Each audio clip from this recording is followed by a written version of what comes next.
Dans cette vidéo, nous allons voir la solution d'un exercice sur les chaînes de caractères en langage C. Voici l'énoncé. Écrire une fonction, copie-chaîne, qui reçoit en paramètre deux chaînes de caractères, qui recopie la chaîne source dans la chaîne destination et qui en retourne le nombre de caractères copiés. Écrire un programme qui fait appel à cette fonction, et pour cet exercice, on n'utilisera pas les fonctions de la bibliothèque string.h. Alors, on va commencer par faire appel à la bibliothèque stdio.h pour pouvoir utiliser les printf et les scanf. Et ensuite, on code notre fonction.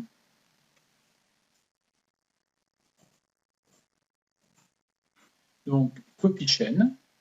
Cette fonction retourne un entier et elle attend en paramètre deux pointeurs. Un pointeur sur une chaîne de destination et un pointeur sur une chaîne de caractères source. À l'intérieur de cette fonction, on a un entier NB qui nous permet de compter le nombre de caractères que l'on va recopier et on exécute une boucle tant que chaîne source entre crochets NB, donc l'élément de la chaîne source, au départ NB est à 0, tant qu'il est différent de \0, la chaîne de caractères, je rappelle, est une suite de caractères terminée par le caractère nul, donc là, le caractère \0. Au passage, je vous rappelle que on a ici un simple guillemet, et le fait de mettre quelque chose entre simple guillemets, ça signifie caractère. S'il y avait eu des doubles guillemets, ça serait une chaîne de caractères, mais là, on parle bien d'un seul caractère, le caractère \0 ou le caractère nul. Donc, tant que le caractère à la position NB de la chaîne source est différent de \0, on continue.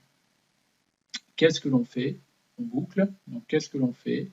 On fait chaîne dest de NB égale chaîne source de NB. Donc, on recopie dans la chaîne de destination le caractère pointé par le caractère à l'indice NB. Une fois qu'on a fait ça, on incrémente NB. Quand on va arriver à la fin de la chaîne source, donc la fin de la chaîne source, ça va être, à la fin de la chaîne source, on va avoir le caractère nul, et on sortira de la boucle, et on retournera le nombre de caractères copiés. Maintenant, il suffit d'appeler cette fonction.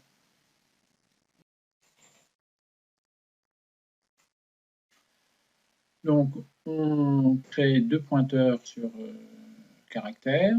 Ensuite, on crée deux chaînes de caractères qui sont deux tableaux de caractères de 256 caractères et un entier qui va nous permettre de compter le nombre d'octets que l'on va copier. On continue en affichant un message à l'utilisateur pour qu'il entre une chaîne de caractères. On saisit la chaîne de caractères.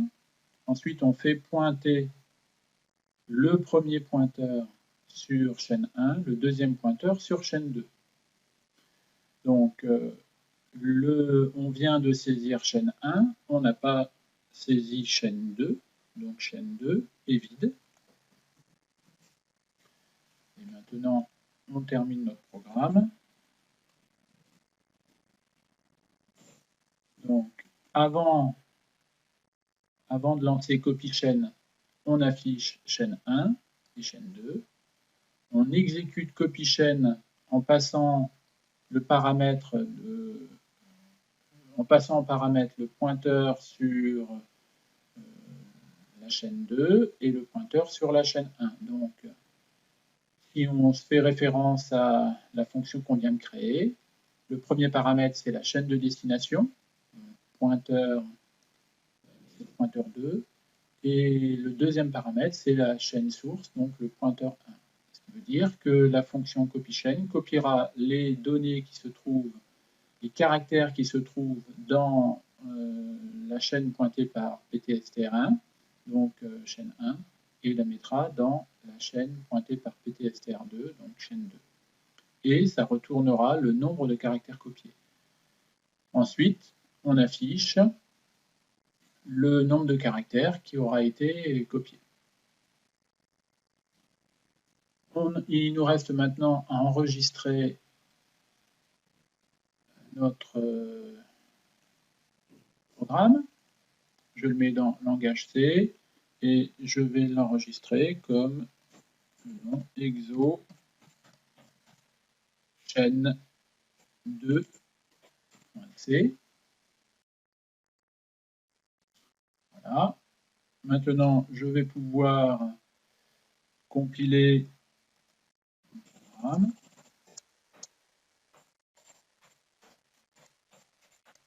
Exo chaîne 2. Exo chaîne 2.c. Ça, c'est bien passé. Maintenant, je vais l'exécuter. Exo chaîne 2. Entrer une chaîne de caractères.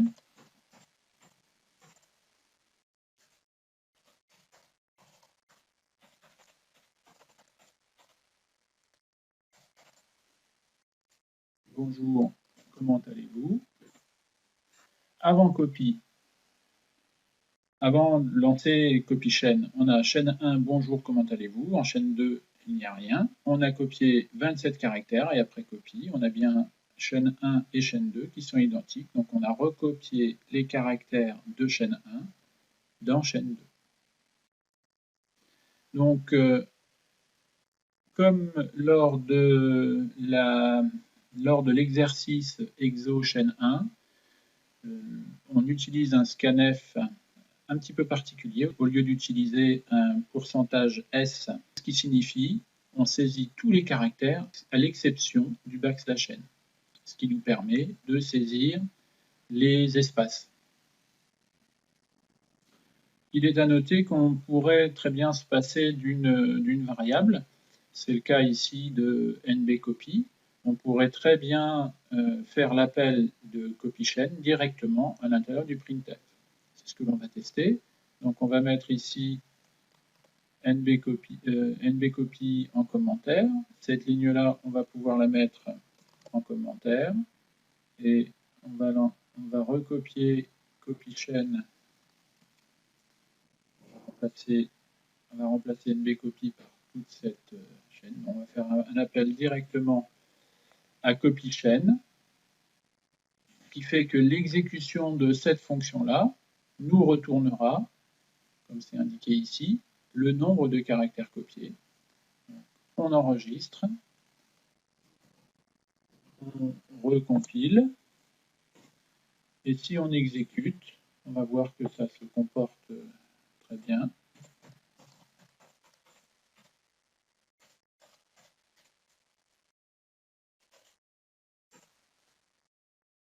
Voilà, l'exercice est terminé.